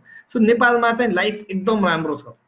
म विदेश जाँदाखेरि, म युएस जाँदाखेरि त्यहाँ बाटोमा हिँड्दाखेरि सधैँ मनमा के थियो भने मैले कुनै रुल ब्रेक गर्ने त होइन झुकेर, मनमा चलिरह्यो। म एउटा रेस्टुरेन्टमा जाँदा मैले केही मिस्टेक गर्ने त होइन, मैले झुकेर चाहिँ यो मलाई बढी चार्ज हुने त होइन। Like every time your mind is not free हैन। अनि जब नेपालले बाँधिरहेछ, हजुर जब नेपाल आयो त्यसपछि चाहिँ ओहो अब आफ्नो ठाउँमा आयो भन्ने हुन्थ्यो हैन। अनि यहाँ जे गरे पनि ल मलाई एउटा पसलै थाप्नु छ, एउटा चिया पसल थाप्नु छ, कसैलाई सोध्नु परेन, एउटा सटर भाडामा लियो छाप, यहाँ चिया पसल खोलेको हुन्छ नि। कति सजिलो छ के यहाँ काम गर्न, एन्टरप्रेन्योर बन्न त एकदम सजिलो छ। र अहिले त यो अनलाइनको जमाना छ। तपाईँ हुम्लामा बसेर होस् कि वीरगञ्जमा बसेर होस् कि जनकपुरमा बसेर होस्, तपाईँले वर्ल्डको जुनसुकै ठाउँको लागि काम गर्न सक्नुहुन्छ। र त्यो पैसा पनि तपाईँ भनौँ न कुनै तरिकाले मगाइरहनु भएको छ, सरकारले त्यसलाई तपाईँलाई ट्र्याक गरेको छैन र तपाईँ मजाले आनन्दले भनौँ न डलरमा कमाएर रुपियाँमा खर्च गर्न पाउँछ यहाँ। त्यो भन्दा आनन्द के चाहियो र तपाईँलाई हैन। सो यहाँ गर्नुपर्ने कामहरू धेरै छ हैन। अलिकति डेटा गर्नुहोस्, रिसर्च गर्नुहोस् हैन। डेटा हामीले के कुरा इम्पोर्ट गर्छौँ त नेपालमा भनौँ न यत्रो बिजुली हुँदा पनि हामीले भारतबाट कति अर्बौंको बिजुली इम्पोर्ट गरेका छौँ त। हामी कहाँ एग्रिकल्चर हुँदाखेरि कति मल चाहिँ अहिले भनौँ न यही सिजनमा सरकारले चाहिँ जुन हाम्रो भारतबाट हाम्रो अहिले माइग्रेन्ट वर्करहरू फर्किएका थिए नेपाल, सायद समयमा मल पुर्याइदिएको भए तिनीहरू फेरि भारत जाँदैन थियो होला हैन। त्यो हामीले समयमा दिन सकेनौँ। तर पनि त्यो नेपालमा भनौँ न कति मासु खाइन्छ र कति खसी चाहिँ हामीले इन्डियाबाट इम्पोर्ट गरिरहेका छौँ। त्यो डेटाहरू रिसर्च गर्नुहोस् हैन। तपाईँ हाम्रो नेपालको इम्पोर्टको डेटा मात्र रिसर्च गर्नुहोस् र के इम्पोर्ट गर्नु परेको छ त्यसको स्कोप यहाँ छ के। त्यो कुरा यहीँ उत्पादन गर्न सक्यो भने हामी अरू केही गर्नै पर्दैन के। र एउटा सानो इकोनोमी हो, जम्मा 3 करोड मान्छे हो हैन। एउटा कुरा पनि मजाले चल्दियो भने हैन, भनौँ न एउटा विदेशी कम्पनीले चाहिँ ब्रान्डिङ गरेर चिनी पानी चाहिँ हामीलाई बेच्न सक्छ, अनि हामीले चाहिँ ब्रान्डिङ गरेर हिमालको चाहिँ एउटा स्प्रिङ वाटर पनि बेच्न सक्दैनौँ हैन। भनेपछि अलिकति सोच बदल्यो भने मलाई लाग्छ कि स्वर्ग नै नेपालमा छ। र यहीँ बसेर चाहिँ कहाँ चाहिँ ग्याप छ, कहाँ चाहिँ हामी इम्पोर्ट गरिरहेछौँ हैन, कहाँ चाहिँ भनौँ न हामी विदेशी सामानहरूको भनौँ न वी आर युजिङ इट भनेर हामीले अलिकति रिसर्च चाहिँ गर्नु पर्यो क्या। रिसर्च नगरिकन चाहिँ फेरि बाहिर के भयो त्यही कपी पेस्ट गर्छ, चल्दैन हैन। प्रब्लम कहाँ छ, ग्याप कहाँ छ, त्यो अलिकति हामीले चाहिँ हाम्रो बानी के छ भने नि सोसल मिडियामा केही हेऱ्यो झट्ट कमेन्ट गरिहाल्ने, त्यो डेप्थमा हेर्ने, एक्सप्लोर गर्ने हैन। कसैले म तँलाई पिटाए जस्तो गर्छु त अया गरे जस्तो गरे हो कि हैन। कति ठाउँमा त त्यो न्युज साइट पनि नहेरिकन भनौँ न हामी सेयर गर्छौँ हैन। त्यस्ता कुराहरू हैन। अब हामी डेटा प्राइभेसीको कुरा गर्छौँ, कसैले चाहिँ एउटा फेसबुकमा चाहिँ give me your mobile number भयो भने त्यहाँ 100 जनाको कमेन्टमा मोबाइल नम्बर राखेको हुन्छ हैन। त्यहाँ चाहिँ हामी अनि प्राइभेसीका कुराहरू गर्छौँ हैन। सो त्यो अलिकति आफू पनि सतर्क हुनु पर्यो, एक्सप्लोर गर्नु पर्यो। र मलाई लाग्छ कि यो पेन्डेमिकले हामीलाई धेरै कुरा के सिकायो भने हाम्रो कल्चर नै सबैभन्दा राम्रो हो, चाहे त्यो एउटा नमस्ते गर्ने बानी होस् या भेज खाने बानी होस् हैन, त्यही सिकाएको हो नि। अर्को कुरा के सिकायो भने आफ्नो घर र आफ्नो हेल्थ नै सबै कुरा हो र हाम्रै खानपिन बेटर छ, चाहे त्यो बेसार होस् या अदुवा होस् या जस हैन। हाम्रै भनौँ न खानपिनको तरिका बेटर छ नि, हाम्रो इम्युनिटी बेटर हुन सक्छ। थर्ड कुरा नेचर र हेल्थ नै सबैभन्दा इम्पोर्टेन्ट हो। जो मान्छे जति माटोसँग नजिक छ त्यही मान्छे सुखी हुन्छ भन्ने कुरा सिकायो। र चौथो कुरा चाहिँ हामी आफ्नै घरमा बसेर काम गर्नुपर्छ। अहिले हामी बाहिर रेस्टुरेन्टमा खाना नखाए पनि बाँचेकै छौँ, रमाइलै भइरहेछ हैन। हामी होइन पुगि नै रहेछ, हामी नयाँ लुगा नकिने पनि भइरहेछ भने मिनिमलिस्टिक लाइफ त बाँच्न सिकायो नि हैन। त्यो नगरे पनि त हुँदो रहेछ हैन। पहिला त हामीलाई ओहो हप्तामा एक दिन बाहिर खाएन भन्दा यार म त डिप्रेसनमा जान्छु भन्ने थियो, अहिले त छैन त, हामी घरमै खाइरहेछौँ त हैन। सो त्यो स्कोप चाहिँ अब अर्को कुरा के पनि सिकायो भने तपाईँ नेपालमै बसेर वर्ल्ड वाइड जहाँको लागि पनि काम गर्न सक्नुहुन्छ। वर्क फ्रम होम भने के हो हैन। तपाईँ मानौँ इन्डियामा काम गर्दै हुनुहुन्थ्यो, आइटीको केसमा है, तपाईँ दिल्लीमा बसेर काम गर्दै हुनुहुन्थ्यो, वर्क फ्रम होम छ, तपाईँ काठमाडौँमै बसेर काम गर्नुहोस् न, इन्टरनेट त उयो हैन, काम गर्दै पनि हुनुहुन्छ धेर जनाले बसेर अहिले हैन। सो त्यो यो हाम्रो लागि एउटा राम्रो लेसन हो। र मलाई लाग्छ कि नेपालमा चाहिँ जे कुरा इम्पोर्ट भइरहेछ नि एक एक गरी खोज्दै त्यसको चाहिँ यहाँ कसरी उत्पादन गर्ने कस्ट इफेक्टिभ वेमा, अर्ग्यानिक वेमा हैन। कति ठाउँमा कस्ट इफेक्टिभ नभएर चाहिँ गाह्रो भएको हो हैन, किनकि स्केल छैन, प्रिमियम भएर पनि गाह्रो भएको हुन सक्ला हो हो हो सो तर पनि मलाई लाग्छ कि हैन हाम्रो देशको जे स्ट्रेन्थ छ नि त्यो गर्नु पर्यो क्या हाम्रो देशको स्ट्रेन्थ एग्रिकल्चर हो भने घर घरमा एग्रिकल्चर गर्नुपर्छ कि कौशी खेती गर्नु पर्यो क्या हामीले हजुर जस्तो लाग्छ हजुर मलाई चाहिँ आफ्नो सोच चाहिँ No, no, no. Again, in this too, I completely 100% agree with you. Young साथीहरु जसले सुन्दै हुनुहुन्छ, I'm sure they're really, really, really thankful for what you just said. अब लास्टमा टुवर्ड्स द एन्ड खल्तीकै कुराकानी गर्नु पर्यो. अब डाउनलोड गर्नलाई फर्स्टमा के गर्नु पर्यो त? अब त्यो बेसिक स्टेप्सतिर जाउँ न, एकदम छोटकरीमा. ल मसँग मोबाइल फोन छ, अब मैले चाहिँ खल्ती डाउनलोड गर्नु पर्यो भने फर्स्ट अफ अल एप स्टोरमा गएर खल्ती प्रेस गरिहाल्नु पर्यो. कति एमबी रहेको छ हाम्रो एप बाइ द वे सोधिहाल्नु. आई थिंक 11 MB हो कि 12 MB हो मैले एकचोटि हेर्नुपर्छ 11 or 12 MB मा चाहिँ छ. सो एकदमै एकदमै चाहिँ छिटो डाउनलोड भइहाल्छ. सो 14 MB भएछ अहिले but I think that will reduce हैन त्यो अब कुनै कारणले भएन बट हाम्रो जनरली 11-12 MB हुन्छ सो 2 MB अझै रिड्युस गर्ने ठाउँ छ त्यहाँ हजुर जनवरी 26 मा चाहिँ हजुरको एनिभर्सरी पनि रहेको छ हैन 2021 मा नयाँ चेन्जेस पनि आउँदैछ भनेर भन्नु भएको छ हैन. सो अहिले जो साथीहरुले डाउनलोड गरिसक्नु भएको छ उहाँहरुले धेरै नयाँ चेन्जेस चाहिँ देख्नुहुन्छ छिटै अब केही महिनामा के भनिहाल्न चाहनुहुन्छ के चेन्जेस आउँदैछ? हामीले थुप्रै ब्याङ्कहरु जोड्दै छौं हैन तपाईले ब्याङ्कसँग आफ्नो खाता लिंक गर्ने जसरी अहिले पनि NIC Asia Nepal bank Laxmi ब्याङ्कहरुमा तपाई खातै लिंक गर्न पनि पाउनुहुन्छ भनेपछि वालेटमा पैसा लोड गर्नु परेन सिधै खाताबाट पैसा ब्याङ्कमै रहन्छ पेमेन्ट गर्ने बेला सिधै खाताबाट तिर्ने सुविधाहरु पनि आउँछ भने हामीले चाहिँ गभर्नमेन्टसँग कुरा गरेर सबै ट्याक्स पेमेन्टहरु पनि जति पनि तपाईको ब्लू बुकको कर तिर्ने देखि लिएर ट्राफिक चलानको पेमेन्ट देखि लिएर सबै किसिमको ट्याक्स पेमेन्ट हरु पनि हामीले खल्तीमा ल्याउने प्रयासमा छौं र त्यो सँगसँगै चाहिँ हामीले केही इनोभेटिभ सर्भिसेस मेडिकल फिल्डमा हस्पिटल अपॉइन्टमेन्ट सिस्टमहरु होला हैन अथवा केही एडुकेसन फिल्डमा हैन तपाईको ई लर्निङको पेमेन्टहरु होला अथवा स्कुलको फी पेमेन्टहरु होला हैन त्यसैगरी इन्स्योरेन्स सेक्टरमा हैन तपाईको ट्रान्सपोर्ट सेक्टरमा हामी अब ट्राभल सेक्टर चाहिँ अहिले कोभिडले गर्दा नभनौं हैन तर यो सबै सेक्टरमा नयाँ सर्भिसेसहरु ल्याउँछौं हैन र अहिले पनि हामीले जसरी थुप्रैले सोध्छन् त ब्याङ्कको एप भन्दा के फरक हो हैन सो ब्याङ्कको एपको फ्युचर भनेको ब्याङ्कको बिजनेस मोडल त लोन दिएर कमाउने हो नि त उनीहरुको एप भनेको चाहिँ एउटा ग्राहक चाहिँ ब्याङ्क के कामको लागि जान्छ त्यो कामलाई डिजिटल बनाउने हो नि त जुन मैले अघि बैंक अफ अमेरिकाको एक्जाम्पल दिएको थिएँ हैन म बैंक जान्छु खाता खोल्नलाई एउटा एलसी बनाउनलाई एउटा चेकबुक रिक्वेस्ट गर्नलाई क्रेडिट कार्डको पेमेन्ट गर्नलाई अथवा मेरो बेनिफिशियरी एड गर्नलाई अथवा मेरो कुनै स्ट्यान्डिङ इन्स्ट्रक्सन दिनलाई हैन इन्भेस्टमेन्ट प्लानहरु आएपछि बैंकको एप चाहिँ ओम्नी च्यानल डिजिटल बैंकिङमा जान्छ एउटा ग्राहकले बैंकसँग 92 किसिमको 95 किसिमको कारोबार गर्छ विथड्र डिपोजिट बाहेक हैन सो त्यस्ता कामहरुलाई चाहिँ डिजिटल बैंकिङमा लाने काम चाहिँ ओम्नी च्यानल डिजिटल बैंकिङको र बैंकको एप बिस्तारै त्यो एंगलमा जान्छ तपाईले नजिकै देशमा हेर्नुहुन्छ भने भारतमा पनि त्यहाँ एक्सिस बैंकको एप छ एचडीएफसी को पनि एप छ हैन तर पनि मान्छेले पेटीएम चलाउँछ र त्यहाँ टेलकोसको पनि एप छ एयरटेलको पनि एयरटेल मनी होला अथवा भोडाफोनको पनि एप छ हैन तर वालेट भनेको चाहिँ मोर ट्रेन्डी नयाँ सर्भिस ल्याउने हैन तपाईलाई अलिकति अप टु डेट रहने र त्यो डीएनए नै फरक हुन्छ के एउटा वालेटको सो हामीले पनि जसरी अहिले बैंकको एप भन्दा अलिकति फरक बिस्तारै जस्तै तपाईले खल्तीबाट सिधै मोबाइल डेटा किन्न सक्नुहुन्छ एन्सेलमा हैन जस्तै मलाई पहिला के गाह्रो हुन्थ्यो भने मेरो मम्मीको फोनमा मैले रिचार्ज त पठाइदिन्थे तर डेटा प्याक चाहिँ उहाँलाई लिनै आउँदैन थियो के मैले जति सिकाए पनि अब चाहिँ मैले उहाँको फोनमा सिधै डेटा प्याक पठाउन मिल्छ डाइरेक्टली डेटा प्याक पठाउन मिल्छ डेटा प्याक भोइस प्याक मैले सिधै उहाँको ब्यालेन्स नपठाएर सिधै प्याकै पठाइदिन पनि मिल्छ हैन अथवा मैले अहिले खल्तीबाट चाहिँ मेरो कोभिड इन्स्योरेन्स किन्न मिल्छ अथवा मैले पीसीआर टेस्ट गर्नु पर्यो भने पीसीआर टेस्टको मैले बुकिङ गर्न मिल्छ हैन मैले कुनै ई लर्निङ क्लास लिनु पर्यो मलाई मानव फाइनान्शियल लिटरेसीमा शेयर मार्केटको तालिम लिनु पर्यो भने मैले मेरो लगानीको चाहिँ शेयर मार्केट एनालिसिस ट्रेनिङहरु त्यहाँबाट तिर्न पनि मिल्छ लिन पनि मिल्छ हैन त्यसैगरी मलाई घरमा फलफुल मंगाउनु पर्यो ग्रोसरी मंगाउनु पर्यो भने हामीसँग चाहिँ त्यहाँ अथवा मिल्क मंगाउनु पर्यो भने काउमाण्डुसँग मिल्क र उहाँको घिउहरु त्यस्तो प्रोडक्टहरु छ हैन सो बिस्तारै अलिअलि फरक भएको छ र अर्को चाहिँ अहिले हामीले रिसेन्टली ल्याएको चाहिँ तपाईले त्यहीबाट कर्जाको लागि पनि अप्लाई गर्न मिल्छ सो तपाईलाई घर कर्जा गाडी कर्जा र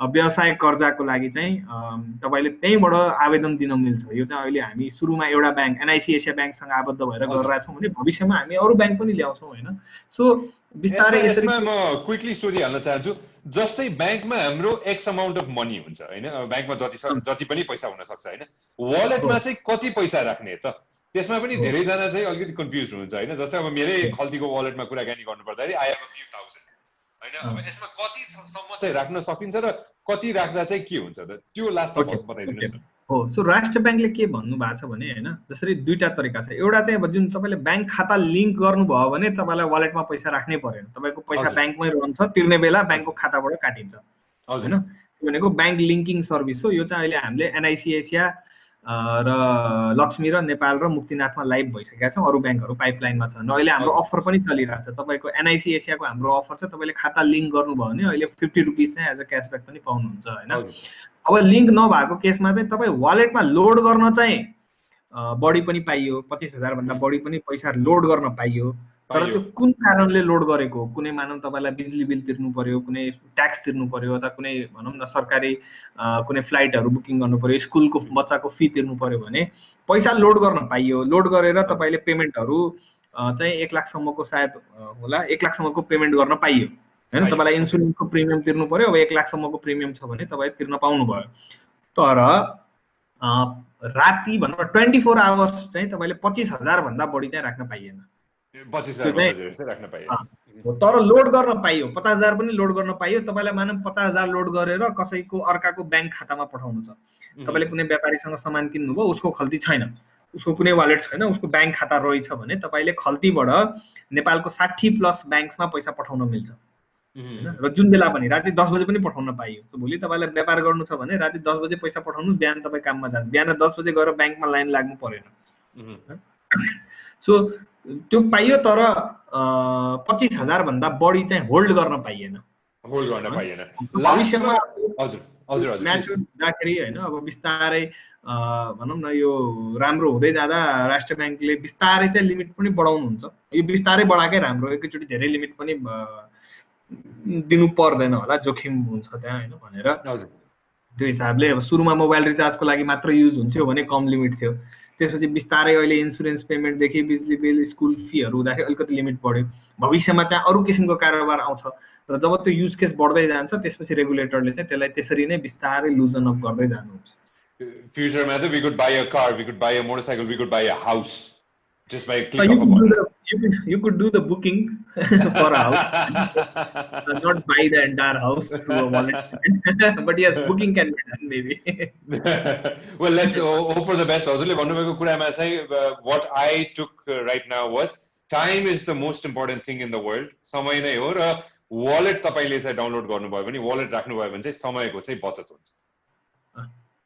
त्यसमा चाहिँ ढुक्कै हो, समयको पनि बचत हुन्छ र कति कुरा सजिलो पनि हुन्छ, कन्भिनियन्ट पनि हुन्छ। अब खास गरी हाम्रो जसरी अर्को क्याम्पेन छ स्मार्ट छोरी भनेर होइन, कति महिलाहरूलाई अब राति 8 बजे एउटा मोबाइल रिचार्ज गर्नु पर्यो भने बाहिर जान गाह्रो थियो उहाँहरूलाई। अथवा उहाँले आफ्नो मेल काउन्टर पार्टलाई होइन, बुवालाई भाइलाई भन्नु पर्थ्यो मेरो रिचार्ज गरिदेऊ न, ल्याइदेऊ न भनेर होइन। मलाई कतिलाई त बाहिर निस्किन पनि पाउँदैन थियो राति 8 बजे होइन। र निस्के पनि एक्लै बाहिर जाँदा कतिलाई चाहिँ सेफ्टी प्रब्लमहरू थियो भने अब चाहिँ पावर उहाँको फिङ्गर टिप्समा छ एउटा कुरा होइन। हामीले स्मार्ट छोरी क्याम्पेन गर्दा हाम्रो स्मार्ट छोरी चाहिँ खल्ती एपभित्रै महिलाहरूले डाउनलोड गरेर साइन अप गर्दाखेरि बिकम स्मार्ट छोरी भनेर देख्नुहुन्छ। त्यहाँ 5वटा भिडियोजहरू, टास्कहरू, क्विजहरू छ। त्यो सकाएपछि तपाईँ स्मार्ट छोरीको सर्टिफिकेट पनि पाउनुहुन्छ र इन्सेन्टिभ पनि त्यहाँ पैसा पनि छ होला होइन। सो त्यहाँ टास्क के थियो भने एउटा टास्क के छ भने गएर आफ्नो बुवालाई भनेर अब उहाँको बिजुली बिल तिमीले तिरेर देखाऊ भन्ने एउटा टास्क छ क्या त्यहाँ होइन। यतिकै स्मार्ट छोरी त्यो क्विज मात्र खेलेर भइँदैन। अनि एकजना चाहिँ प्यारेन्टले चाहिँ तिमीले तिर्न सक्छौ र भनेर एकदम आश्चर्यजनक तरिकाले सोध्नुभयो कि होइन। किनकि उहाँको सोच के थियो भने महिलाहरूले यो फाइनेन्सियल कामहरू गर्नुहुन्न होइन। उहाँको सोच के थियो भने सबै मेलले मात्र गर्न सक्छ होइन। र उहाँ सधैँ बाहिर गएर लाइन लाएर तिर्नुहुन्थ्यो। अनि छोरीले चाहिँ होइन बुवा म गर्न सक्छु होइन भन्नुभयो, पत्याउनु भएन। अनि छोरीले चाहिँ खल्तीबाट चाहिँ त्यो तिर्दिनु भयो होइन। तिरेपछि सक्सेसफुल पनि आयो, त्यहाँ रिसिप्ट पनि आयो, तर पनि पत्याउनु भएन। यो खै यो के गरेको हो होइन, अब यो कहाँ कसरी थाहा हुन्छ, म चाहिँ अब बिजुली अफिस नै पुग्छु भनेर जान्छु नै भन्नुभयो होइन। यो खै यो भएन भन्ने भयो। तर पछि बिजुली बिल अफिस जाँदाखेरि चाहिँ त्यो जब तिरिसकेको रहेछ भनेर जब आयो त्यहाँबाट रिसिप्ट ल्याउनु नि, त्यसपछि उहाँले गएर आफ्नो 5 जना साथीलाई भन्नुभयो कि मेरो छोरी चाहिँ भनौँ न स्मार्ट भएछ, मेरो छोरीले चाहिँ भनौँ न सिकेछ, आइटी पढेछ, के गरेछ भन्नुभयो कि होइन। सो त्यो एउटा सानो चेन्ज भयो पनि त्यो एउटा छोरीको मात्र कहानी होइन, त्यो चाहिँ धेरै घरको कहानीहरू हुनसक्छ होइन। त्यही भएर यो डिजिटल पेमेन्टले समय मात्र बचाउने होइन कि यसले सोच बदलिने हो होइन। सोच बद्ल्यो। हजुर हजुर perfect, I completely agree with you. यसमा म थोरै एड गरिहाल्न चाहन्छु होइन। अब Dashain is right around the corner, Dashain आइसक्यो र जसरी चाहिँ अब दसैँमा चाहिँ त्यो ब्याङ्कबाट त्यो ताजा ताजा त्यो नयाँ नोटको त्यो जुन बास्ना हुन्छ नि होइन, यो वर्ष चाहिँ त्यो चाहिँ त्यसको सट्टामा चाहिँ डिजिटलै सबै थोक गर्ने हो कि दक्षिणा पनि डिजिटलै दिने हो कि मा चाहिँ हजुरलाई के लाग्छ यो कुरामा चाहिँ? मलाई त यो वर्ष गर्ने हो कि भनेर कि गर्ने नै त्यही हो कि यो वर्ष हुने नै त्यही हो कि, किनकि तपाईँको भनौँ न एउटा तपाईँले रिसर्च गर्नुभयो भने होइन जुन क्यासबाट जुन भाइरस फैलिन्छ नि त्यसबाट पनि वर्षमा कति डेथ हुँदो रहेछ, मैले त्यो एक्ज्याक्ट डेटा मलाई याद भएन अहिले, भनेपछि त्यो क्यासबाट पनि धेरै भाइरस फैलिँदो रहेछ एउटा कुरा। दोस्रो कुरा राष्ट्रिय ब्याङ्कको डेटा तपाईँ निकाल्नुहोस्, वर्षमा त्यो क्यास छाप्न र क्यासलाई लजिस्टिक ढुवानी गर्न सेक्युरली अर्बौं रुपियाँ खर्च हुँदो रहेछ होइन, त्यो सेकेन्ड पार्ट हो।